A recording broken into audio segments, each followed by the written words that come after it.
Հայաստանի ներքաղաքական միջավայրում անի հավանաբար մինչև տարեվերջ ոչինչ տեղի չի ունենա, թե ամեն ինչ հնարավոր է։ Չեմ կարծում որևէ բան տեղի ունենա, բացի իշխանության կողմից մայրաթոռը գրավելու քայլերից,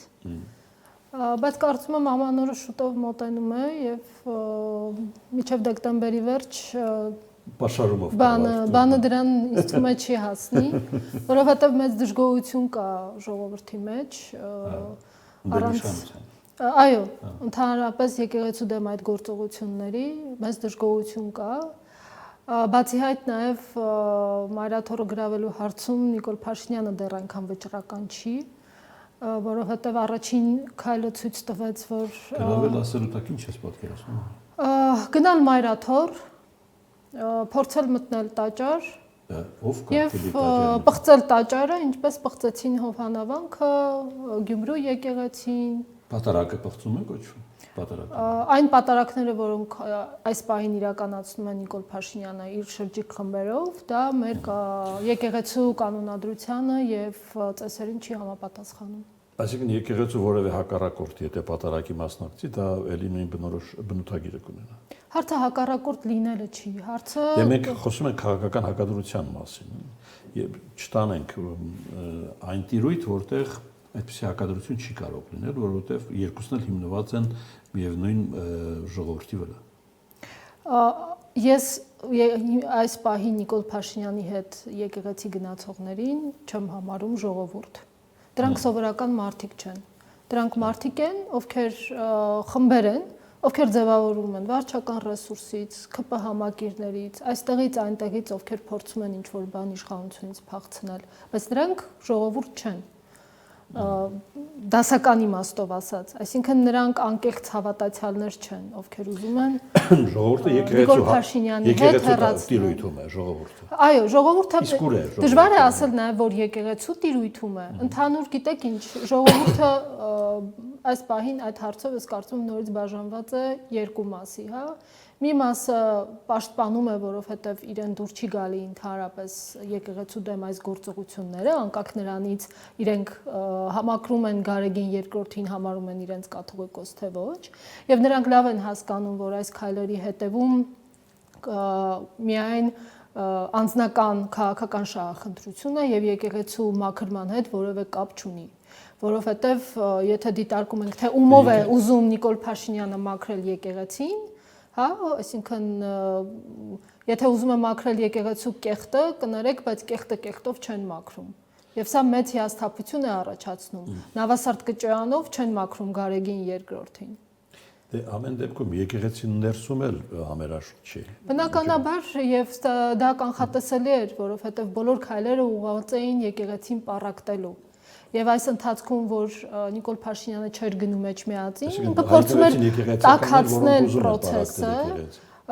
Այո, կան եկեղեցականներ, ովքեր այնքան մաքուր չեն, որքան Նիկոլ Փաշինյանի մատնանշած եկեղեցականները, հա։ Եվ այդ եկեղեցականները փորձում են իրենք այս իշխանության միջոցով մաքրվել ու մնալ ջրի երեսին։ Իդեպ այսօր լուր տարածվեց, որ հակակոռուպցիոն կոմիտեն կարճել է Նավասարդ կճարանի վերաբերող գործերը։ Սա վկայում է այն մասին, որ մի շարք եկեղեցականներ 24 թվականին է եղել։ Կապ չունի, այդ բոլորի դեմ կան կոմպրոմատներ։ Բոլորի դեմ կան կոմպրոմատներ եւ դրանք մաքրելու լավագույն տարբերակը կանգնել նրա կողքին, ով որ դա կարող է մաքրել, իսկ դա Նիկոլ Փաշինյանն է, որտեղ ինքը ուղիղ ասում է իրավապահ համակարգին, ինչ անել, ինչ չանել։ Այն ինչ նկարագրեցի քաղաքական օրակարգ է, չէ՞։ Այո, քաղաքական Նիկոլ Փաշինյանի քաղաքական օրակարգ։ Ընտրությունների համար ինչ կարևորություն ունի այդ օրակարգը։ Նիկոլ Փաշինյանի համար ունի այնքան կարևորություն, որ նա նոր հրեշ է գտել, ուզում է պայքարել եւ այդ պայքարում դուրս գալ ուժեղ, այսինքն իրեն ենթարկեցնել նաեւ եկեղեցին։ Ընտրություններին ինչ-որ դա ծառայելու գործողություն։ Հնարավորինս ավելի իր համակիրների, իր ընտրողների աչքի առջև հնարավորինս ավելի ուժեղ երևալու։ Այսինքն մարդիկ տեսնում են, որ ինքը փորձում է պայքարում է եկեղեցու դեմ 1700-ամյա կառույցի դեմ եւ ինքը փորձում է հաղթել այդ 1700-ամյա կառույցին։ Չեք ասում, որտեղ մինի հեղափոխություն։ Ընտրություններում վարկանիշ շահելու կետը որտեղ է։ Մինի հեղափոխություն է ուզում անել։ Նախկինների թեզերը այլևս չեն աշխատում, ինչ-որ խանգարի գործողությանը, հասկանում եք Նիկոլ Փաշինյանի քաղաքական գործիչ էությունը ինչ-որ բանի դեմ անընդհատ պայքարելն է, ներքին քաղաքական կյանքում։ Չլիներ եկեղեցին ուրիշ բան կօրինեին։ Ժամանակին նախկիններն էին, հիմա դրա էֆեկտը չկա, պարզ է, որ արդեն եկեղեցին է։ Եթե այո, չլիներ եկեղեցին, ուրիշ բան կհորինեին։ Չնայած միշտ կան այդ թեմաները, հա, նախկինները, ռուս KGB-ի շպիոնները, ռուսները, չգիտեմ, ինչ որ իրականությունից հեռու բաներ եք ասում ոնց որ թե, հա։ Ինչ իմաստով։ Այդ տոնով որ ասում եք, ուրեմն այդպիսի բան չկա մեր իրականությունում։ Գիտեք, ժամանակին, երբ որ կային արտասահմանյան գործակալներ, այդ արտասահմանյան գործակալները փտում էին KGB-ի պատվալներում։ Հիմա ես չգիտեմ մարդ, ով որ որպես արտասահմանյան գործակալ փտում է ԱԱԾ-ի պատվալում։ Այսինքն, եթե կոնկրետ չկան գործեր, դատապարտված մարդիկ լրտեսությունը դա հանցագործություն է, հասկանում եք, դրա համար մարդիկ դատվում են։ Եթե չկան դատված մարդիկ, նշանակում է չկա փաստեր եւ չկա այդ երևույթը։ Լավ։ Եվ սովորաբար մարդիկ իրենց աշկի գերանը պահելու համար դիմացինի աշկի փուշն են մատնացույց անում։ Երբ որ դիմացինին ասում են KGB-ի գործակալ, դա հարց է դեռ ով է KGB-ի գործակալ։ Արտաքին միջավայրում մինչև տարեվերջ ինչ կարող է տեղի ունենալ։ Թե այստեղ էլ է խաղաղ արշալույսն է։ Արտաքին միջավայրում չի կարող խաղաղ լինել, որովհետև ռուս-ուկրաինական կոնֆլիկտի շուրջ իրադարձությունները անընդհատ ինչ-որ զարգացումներ ապրում են, եւ դա չի կարող չանդրադառնալ մեր ներքին մեր արտաքին քաղաքական օրակարգերի վրա։ Ես տեսնում եմ այս պահին, որ Ադրբեջանը փորձում է օրինակ միջամտել Հայաստանի ներքին գործերին, այն հաշվով, որ մենք խորացնում ենք ռազմավարական համագործակցությունը Եվրամիության հետ, հա։ Եվրամիությունը մի կողմից այստեղ այնքան խանդի հարց է, չէ, որքան Եվրամիությանը արգելի մեզ է շփվել։ Չէ, բնականաբար չի արգելի, բայց նրան դա լրացուցիչ առիթ է տալիս Ադրբեջանին անընդհատ չկատարելու իր պարտավորություններ ու անընդհատ սրացնելու մեր դեմ իր հռետորաբանությունը։ Դե Ադրբեջանի հարաբերությունները Եվրամիության հետ մենք չենք վատացրել, ինքն է վատացրել։ Դա փակ է միջև այսօր Ադրբեջանի համար եւ առասարակ որոշ կառույցներ շատ զգուշավոր են վարվում Ադրբեջանի։ Գիտեք, Ադրբեջան-ԵՄ հարաբերությունների վատացումը դա ֆունդամենտալ չէ, դա իրավիճակային է։ Դա կարող է տևել մի ամիս, հետո հարաբերությունները նորից, որովհետեւ այս պահին Եվրոպայի կախվածությունը Ադրբեջանից բավականին մեծ է։ Բայց մյուս կողմից նաև իդեպ ընդունված նոր ռազմավարական փաստաթուղթը, որը ստորագրվեց Հայաստան-Եվրամիություն, այո, այդ փաստաթղթում կան հայկական օրակարգին վերաբերող կետեր, որոնք խոսքը վերաբերում են խաղաղության խաչմերուկին, մեր միջազգային հայցերին, հա, գերեվարվածներին եւ այլն։ Այս ամենը պատահական չի մտել այդ փաստաթղթի մեջ։ Ադրբեջանը ասում է, այդ մարդիկ գերեվարված չեն, իրենց հորժար կամքով են եկել, այդպես է։ Ոչ թե ասում է իրենց հորժար կամքով, այլ ասում է այդ մարդիկ հանցագործներ են եւ իրենք դատապարտվում են կոնկրետ հանցագործությունների համար։ Եվ սա բնականաբար Հայաստանի ներքին հարցային միջամտություն է, որովհետեւ Հայաստան-ԵՄ հարաբերությունները Ադրբեջանին չի վերաբերում, սակայն պետք է ասեմ, որ եւ Ադրբեջանը եւ Թուրքիան ինչ որ չափով իրենց արդեն զգում են Հայաստանի արտաքին քաղաքական օրակարգի ուղղորդողներ։ Այսինքն ցանկացած իրենք ուզում են ցանկացած փաստաթուղթ, որ այսուհետ պետք է ստորագրի Հայաստանը ԱՄՆ-ի հետ, Եվրամիության հետ, Ռուսաստանի հետ, այդ փաստաթուղթով ստորագրելուց Հայաստանը պետք է իրենց հետ հաշվի նստի։ Եթե հաջողվում էր Հայաստանին ֆուտբոլային դիվանագիտությունը Թուրքիայի հետ գլուխ բերել, ես այդ թեման լավ եմ ուսումնասիրել, գիտեմ բոլոր հանգրվաններով, դա Հայաստանում էլի պետք է ընկալվել այնպես, ինչպես հիմա դուք եք ասում, Թուրքիայի միջամտություն արդեն Հայաստանի ներքին կամ արտաքին օրակարգերի։ Չեմ կարծում, որովհետև դա փորձ էր կարգավորելու հայ-թուրքական հարաբերությունները, դիվանագիտական, բացել սահմանները։ Հիմա նույնը չէ։ Հիմա նույնը չէ, որովհետև այս պահին Հայաստանի պատերազմից հետո Հայաստանի ինքնիշխանությունը, սուվերենությունը ահագին նվազել է։ Եվ ճիշտ է, մարդկանց խաբում են, որ օրինակ առաջ Ռուսաստանը մեզ ճնշում էր, մենք կախված էինք Ռուսաստանից, իսկ հիմա տեսեք, մենք կախված չենք, մենք սուվերեն ենք, դա ճիշտ չէ, որովհետև հիմա մենք արդեն կախված ենք թուրք-ադրբեջանական օրակարգից։ Ռուսաստանից ոչ։ Ասենք այդ իմաստով այս պահին ոչ։ Եթե մենք օրինակ, չգիտեմ, ԱՄՆ-ի հետ ճանապարհները, կոմունիկացիաները շահագործելու պայմանագիր են կնքում եւ այդտեղ կա Ադրբեջանի ստորագրությունը, բայց ասում ենք դա մեր սուվերեն հարցն է, այստեղ արդեն խնդիր կա։ Սա է նաեւ ազատ, ոնց ասած, կանաչ լույս վառել Ադրբեջանի եւ Թուրքիայի համար, որ այսուհետ ցանկացած միջազգային փաստաթուղթ ում հետ որ դու կկնքես, կստորագրես, դա իմ շահերը պետք է հաշվի առնվեն այդտեղ։ Սա նշանակում է, որ Հայաստանի սուվերենությունը նվազել է, եթե Ադրբեջանը թույլ է տալիս իրեն խառնվելու Հայաստան եւ հարաբերություններում։ Նվազել է օգոստոսի 8-ի համաձայնագրով։ Մինչև այդ է նվազել պատերազմից հետո, ես նշեցի, որովհետև մենք ամբողջությամբ մենք ունենք իշխանություն, որը չկրակելու պայմանով ամբողջությամբ պտել է թուրք-ադրբեջանական օրակարգի տակ։ Եվ եթե քեզ պահում են շանտաժով, ինչ ասեն, դու դա անելու ես։ Ուրեմն այս պահին անհնար է բարելավել հարաբերությունները Հայաստանի հարևանների հետ։ Կոնկրետ երկրների անունները չտամ։ Անհնար ոչինչ չկա, պարզապես անհնար է այս պահին բարելավել հարաբերությունները հարևանների հետ ինքնիշխանության ու Հայաստանի շահերի տեսանկյունից։ Սա է խնդիրը։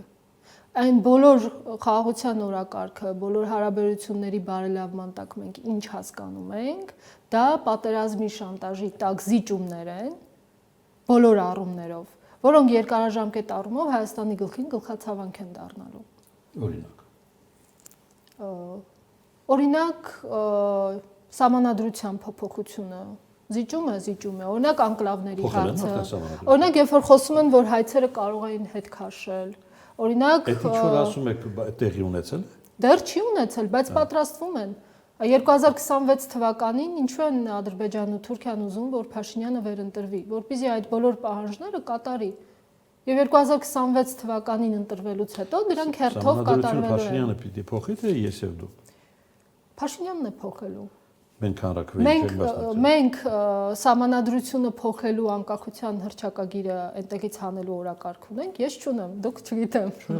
Չունենք, տեսնում եք, նշանակում է դա մենք չենք փոխում, դա փոխում է իշխանությունը։ Հանրակրվեն կլինի, արդյունքը կլինի, կտեսնենք ինչ է լինելու, ըստ այդմ։ Բայց ես այստեղ չեմ տեսնում զիջում որևէ երկրի։ Զիջումը այն է, որ մենք սահմանադրություն ենք փոփոխում որևէ երկրի պահանջով։ Սահմանադրությունը պետք է փոխել։ Սահմանադրության փոփոխության մասին մենք խոսել ենք դեռևս 2018 թվականից։ Եվ ակտիվորեն մասնակցել ենք բոլոր այն օրակարգերին, որտեղ դրված է եղել այդ հարցը։ Բայց ինչ որ պահից սահմանադրության փոփոխությունների հարցը վերածվել է սահմանադրության գրիվ ընդհանուր փոխելու նոր սահմանադրություն մշակելուն եւ ընդունելուն։ Եվ սա արդեն ոչ թե ներքին պահանջ էր, ներքին հարց էր, որտեղ օրինակ քննարկվում էր, թե ոնց կարելի է փոխել կառավարման համակարգը, թե ոնց ազատվել, չգիտեմ, Սերժ Սարգսյանի կոստյումից, որի մասին սուպեր վարչապետական, ոնց քչացնել վարչապետի լիազորությունները, ոնց բարելավել մարդու իրավունքների դրույթները։ Այս ամեն ինչի համատեքստում խոսել ենք եւ այո, դա պետք է քննարկել, բայց ինչ որ պահից սկսած արդեն սկսեց քննարկվել, որ սահմանադրության փոփոխությունները